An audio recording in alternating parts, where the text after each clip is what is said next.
नमस्कार, आप देख रहे हैं गहोई समाज न्यूज। आज हमारे साथ हैं महामंत्री पद की प्रत्याशी श्रीमती निवेदिता बिलैया जी, जो समाज के विकास और एकजुटता के लिए अपने विजन और अनुभव साझा करेंगी। तो आज हम मैम आपसे ये जानना चाहते हैं, हमारा पहला सवाल ये रहेगा कि आप अपने बारे में और समाज सेवा में आपके अनुभव क्या रहे हैं, उनके बारे में थोड़ा सा बताइए। मैं निवेदिता बिलैया और साधना खागट के पैनल से हूँ और महामंत्री के पद पे मैंने पद के लिए अप्लाई किया है। और दूसरी बात ये कि मैं सर्वप्रथम ये बताना चाहूँगी कि मैं एक शिक्षिका रही हूँ। सबसे पहले मैं गवर्नमेंट टीचर रही, तो मैंने बच्चों पे ध्यान दिया, उसकी पढ़ाई लिखाई पे ध्यान दिया। और समाज सेवा के लिए मैंने यहाँ लोहिया बाजार की कार्यकारिणी में रही हूँ, आप कोष अध्यक्ष के पद पे हूँ। जैसे ग्वालियर सुरभि में भी रही हूँ, वहाँ पर भी मैंने बहुत समाज सेवा की। वृद्धजनों के पास जाते थे हम लोग, बच्चों के पास जाते थे किताबें कॉपियाँ देने जिन गरीबों पे नहीं होती थी। तो मेरा मेन उद्देश्य यही रहता है कि हमारा समाज और हमारा विशेष रूप से गहोई समाज, हम लोग बनिया है, तो हम चाहते हैं कि हमारे यहाँ की महिलाएं जागरूक हों और अपने बच्चों को पढ़ाएं लिखाएं, उनको आगे बढ़ाएं और खुद भी शिक्षित हों। ऐसा नहीं कि बच्चों को ही पढ़ाएं। और आजकल जो फ्रॉड चल रहे हैं तरह तरह के, उसके बारे में अवेयर हों और अपने कार्यभार संभालें सब तरह का, मतलब कुछ छोटे छोटे बिजनेस चालू करें, जैसे घर में वो इकोनॉमिकल भी इंडिपेंडेंट हो। तो मेरा उद्देश्य यही है यहाँ महामंत्री के पद पे आने के लिए कि मैं आऊँ इस पद पे और ये कोशिश करूँ कि महिलाओं को जागरूक करूँ कि आपके अंदर क्या क्या हुनर है, आप उसको आगे लाइए। आपके अंदर अगर मान लो कोई एक पेंटिंग भी बनाना जानता है, एक लेडी अगर मान लो बहुत अच्छी पेंटिंग बनाती है, तो उसकी भी वैल्यू है, आप उसको भी एक छोटे से बिजनेस के रूप में शुरू कर सकते हैं। आप अगर बहुत अच्छी कुक हैं तो उसको भी आप एक छोटे से बिजनेस के रूप में शुरू कर सकते हैं। बहुत सारे स्टार्टअप आप चालू कर सकते हैं।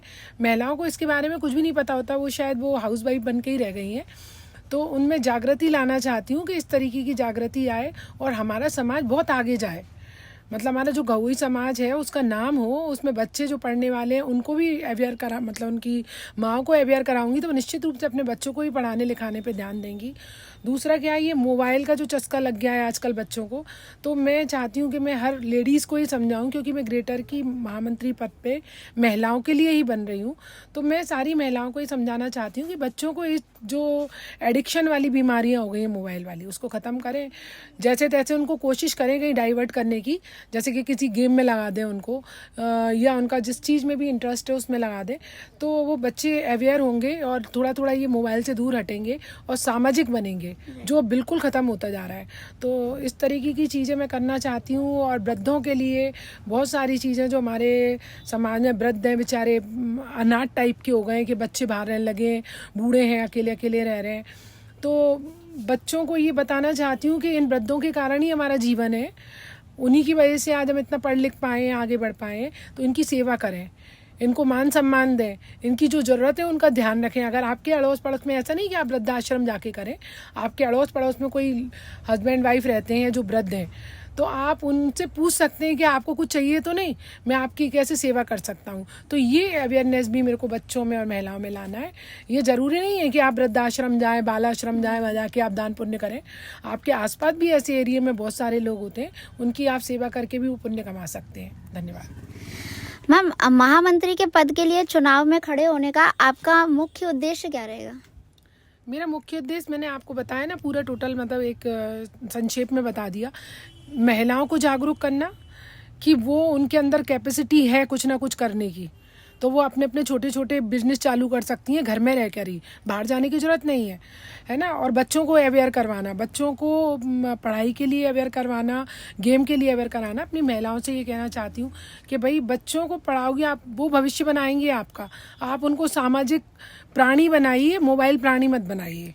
जो वो मोबाइल प्राणी बन के रह गए हैं उनको समझाइए समाज की वैल्यू क्या है, उनको किसी गेम में इन्वॉल्व करिए, उनको किसी वृद्धजन की सेवा में इन्वॉल्व करिए, तो उनको भी अच्छा लगेगा, धीरे धीरे सीखेंगे वो मोबाइल की जगह। मैम, अगला सवाल मेरा ये रहेगा कि आजकल बढ़ते हुए तलाक और पारिवारिक जो समस्याएं आजकल आ रही हैं, परिवार टूटने की, तो उन मामलों को समाज में आप किस तरह से संभालेंगे और सहायता देंगी?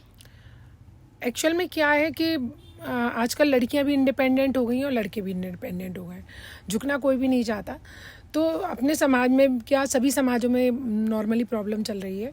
तो मैं ये चाहती हूँ कि जो बच्चियाँ हैं या लड़के हैं सबको आपस में बिठा लो। जो जल्दी जल्दी शादी के बाद ही तुरंत डिवोर्स हो रहे हैं तो उन लोगों को बिठा लो, उनको सामंजस्य बनाओ और उनको समझाओ कि ये कोई छोटा मोटा संस्कार नहीं होता कि आपने शादी की और तोड़ दिया।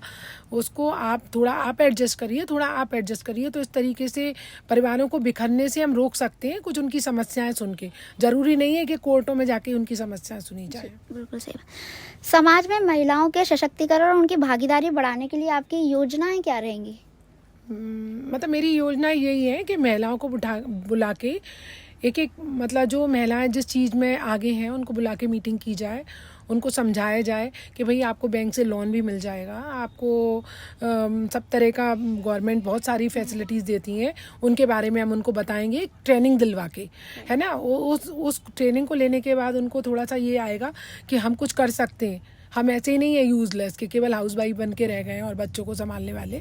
तो इस तरह से अगर महिला मतलब शक्तिशाली होगी तो समाज अपने आप ऑलरेडी सशक्तिकरण हो जाएगा, है ना। हाँ जी। तो मैम एक मेरा थोड़ा सा तीखा सवाल रहेगा आपसे। अगर आप जीतती हैं, ठीक है, और आप महामंत्री के पद पे नियुक्त होती हैं, तो क्या सभी फैसले आप खुद लेंगी या सिर्फ सामने दिखावा होगा और पीछे आपके माध्यम से कोई और निर्णय ले रहा होगा? नहीं, ऐसा नहीं है। हम लोगों का पैनल बना है पूरा, उसमें अध्यक्ष है, मंत्री है, संचार मंत्री है, कोषाध्यक्ष है। हम जो भी काम करेंगे, हमारी मेंटर भी है, निवेदक भी है, तो हम जो भी काम करेंगे आपस में मीटिंग करके करेंगे। ना ही अकेले मैं डिसीज़न लूँगी, ना ही अकेले वो डिसीज़न लेंगी। समाज का ये मतलब गहोई ग्रेटर का चुनाव है, समाज का चुनाव है। तो ऐसा नहीं कि हम अकेले डिसीजन लेके सारा आगे कर लेंगे या किसी के बाउंड होके डिसीजन लेंगे, वो भी नहीं पॉसिबल है। सबके उससे एडवाइस से सारे काम होंगे। Thank you ma'am. अब एक अंत में मेरा एक आखिरी सवाल है, आप अपने समर्थकों को और समाज के लोगों को आप क्या संदेश देना चाहेंगे?